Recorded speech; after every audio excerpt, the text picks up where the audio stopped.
Página de abertura. Do livro Fonte Viva, psicografado por Francisco Cândido Xavier, pelo Espírito Emmanuel. Número da mensagem 155. Título: Aprendamos a agradecer. Em tudo dai graças. Paulo. Primeira Epístola aos Tessalonicenses 5:18. Saibamos agradecer as dádivas que o Senhor nos concede cada dia.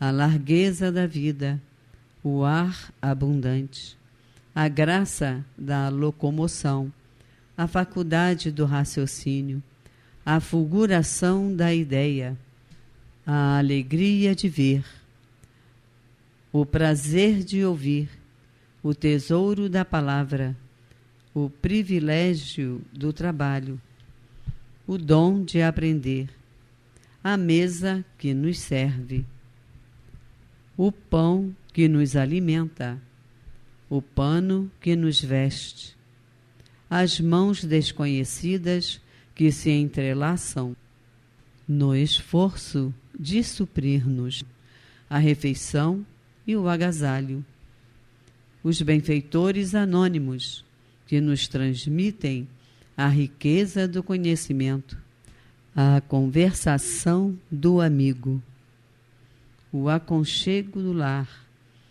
o doce dever da família, o contentamento de construir para o futuro, a renovação das próprias forças. Muita gente está esperando lances espetaculares da boa sorte mundana, a fim de exprimir gratidão ao céu. O cristão, contudo, sabe que as bênçãos da providência divina nos enriquecem os ângulos mais simples de cada hora, no espaço de nossas experiências. Nada existe insignificante na estrada que percorremos. Todas as concessões do Pai Celestial são preciosas no campo de nossa vida.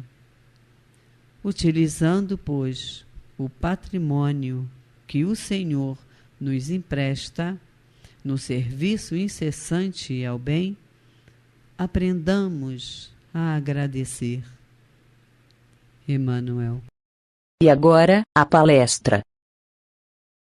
Irmãos de jornada, mais uma vez nos reunimos aqui pelo Grupo Espírita Francisco de Assis para estudarmos juntos. Hoje, reiniciaremos o estudo do livro Evangelho segundo o Espiritismo, terceira obra da codificação espírita, publicado pela primeira vez na França em 15 de abril de 1864, portanto, tendo completado 160 anos. Esse livro é dividido em prefácio, introdução e 28 capítulos, organizados por Kardec a partir dos ensinamentos de Jesus, iniciando pelas afirmativas: não vim destruir a lei, meu reino não é deste mundo, passando pelos esclarecimentos de que há muitas moradas na casa de meu Pai, ninguém poderá ver o reino de Deus se não nascer de novo, aprofundando-se nas bem-aventuranças, bem-aventurados os aflitos, o Cristo Consolador, bem-aventurados os pobres de espírito, bem-aventurados que têm coração puro, bem-aventurados que são brandos e pacíficos, bem-aventurados os que são misericordiosos, ensinando que devemos amar o próximo como a si mesmo, amai os vossos inimigos, não saiba a vossa mão esquerda o que dê a vossa mão direita, honrai a vosso pai e vossa mãe. Fora da caridade não há salvação, não se pode servir a Deus e a Mamon.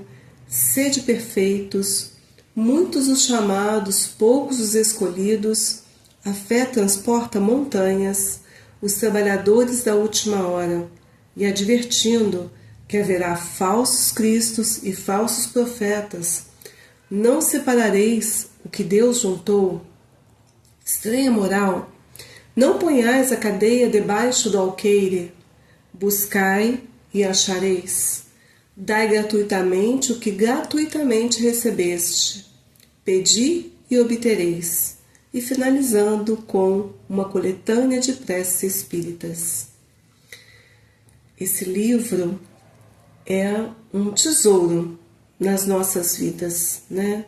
Porque ele nos traz a moral do Cristo com as explicações do Consolador Prometido, né? Do Espiritismo.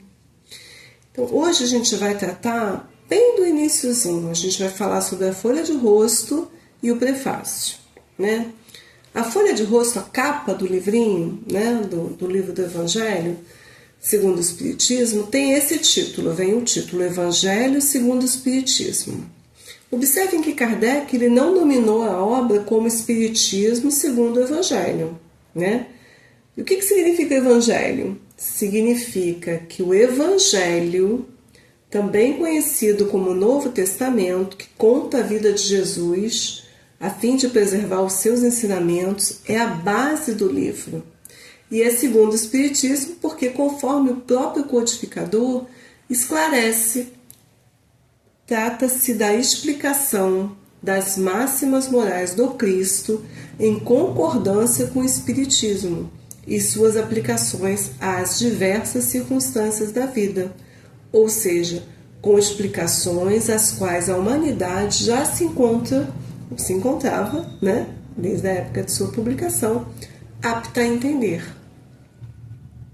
Porque Jesus, ele muito do que ele ensinava, o fazia por parábolas, né, usava termos da época, né, situações que as pessoas poderiam entender, mas muitas coisas, muitos ensinamentos, até hoje sentimos dificuldade, né, do entendimento, porque o linguajar, o vocabulário era pequeno, houve uma série de traduções, né? A gente ainda não tinha um entendimento que depois alcançamos. Então, após o Espiritismo, ele vem não derrogar, não se colocar contra os ensinamentos de Jesus, muito ao contrário. Nós entendemos que Jesus é, de fato, um espírito de luz, né? Um espírito é o melhor exemplo que nós temos na humanidade de perfeição, né? O governador do planeta, enfim. Então nós temos ele como exemplo, sim, mas como entender os ensinamentos deles, que às vezes eram difíceis de entender, né? Como, por exemplo, quando ele dizia que quem é minha mãe, quem é meu pai, né? Enfim, parecendo que ele estava renegando os pais. Não era nada disso, nós sabemos que não era nada disso. Então, assim, mas como os evangelhos não foram escritos pelo mestre, mas foram a partir de observações dos apóstolos, né? E houve uma série de traduções, etc. Então, muitas vezes, aquele ensinamento puro, não, a tradução, a informação pode ter, muitas vezes, ficado um pouco sem sentido diante do amor e da pureza e da perfeição do Cristo. Então, o Espiritismo vem exatamente dentro da fé raciocinada explicar, né? Procurar entender, explicar e difundir a mensagem do Mestre, Jesus, ok? Então, Kardec ainda complementa na capa do livro, com uma mensagem que diz assim: fé inabalável só o é a que pode encarar frente a frente a razão em todas as épocas da humanidade. Ou seja, é importante o entendimento, de forma que a fé raciocinada, né, aquela que está junto com a razão, ela se apoia nos fatos e na lógica, e nenhuma obscuridade deixa, pois crê porque tem certeza, e ninguém tem certeza senão porque entendeu, né? Então, eis porque não se dobra. Então, é importante que a gente entenda o porquê. Não cultivemos uma fé cega, mas não, uma fé com clareza, com compreensão, com entendimento, né? Então, essa é a capa do livro Evangelho segundo o Espiritismo. Na sequência, vem o prefácio.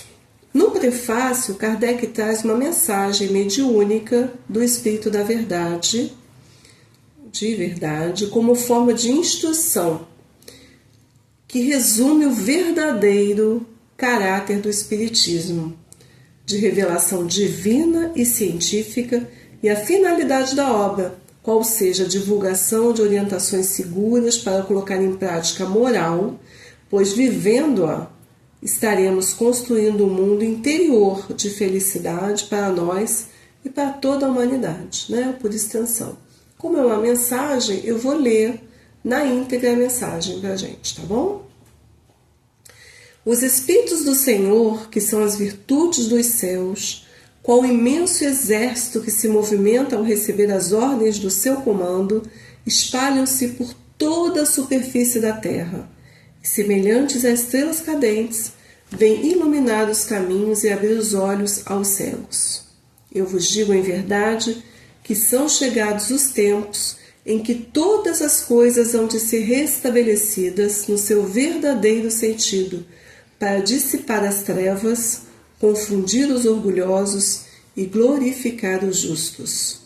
As grandes vozes do céu ressoam como sons de trombetas, e os cânticos dos anjos se lhes associam.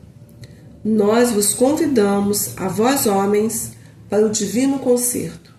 Tomai da lira, fazei uníssono as vossas vozes, e que no hino sagrado elas se estendam e repercutam de um extremo a outro do universo. Homens, irmãos a quem amamos, aqui estamos juntos de vós. Amai-vos também uns aos outros e dizei do fundo do coração, fazendo as vontades do Pai, que está no céu, Senhor, Senhor, e podereis entrar no reino dos céus. Bom, a partir dessa mensagem, existe um texto relacionado a essa mensagem, anterior a ela, né? Na Revista Espírita, o Jornal de Estudos Psicológicos, de fevereiro de 1860, no capítulo destinado às comunicações espontâneas, há uma mensagem intitulada O Tempo Presente, do espírito Chateaubriand, através da qual ele declara, em síntese, ser o próprio Cristo quem preside aos trabalhos de toda a natureza para abrir-se à era de renovação e de aperfeiçoamento que predizem os guias espirituais. Acrescentando que as comunicações se estabelecem entre todos os povos e as barreiras materiais são derrubadas e que os obstáculos morais que se opõem à sua união, os preconceitos políticos e religiosos apagar-se-ão rapidamente, e o reino da fraternidade estabelecerá, enfim, de maneira sólida e durável, exortando ao final para que se tivesse coragem e que se trabalhasse por si e pelo futuro dos outros, em especial pelo próprio melhoramento pessoal, com o qual seria possível gozar na próxima existência de uma felicidade que nos é ainda difícil imaginar, quanto a referido, tão difícil de imaginar quanto a referido Espírito nos fazer entender.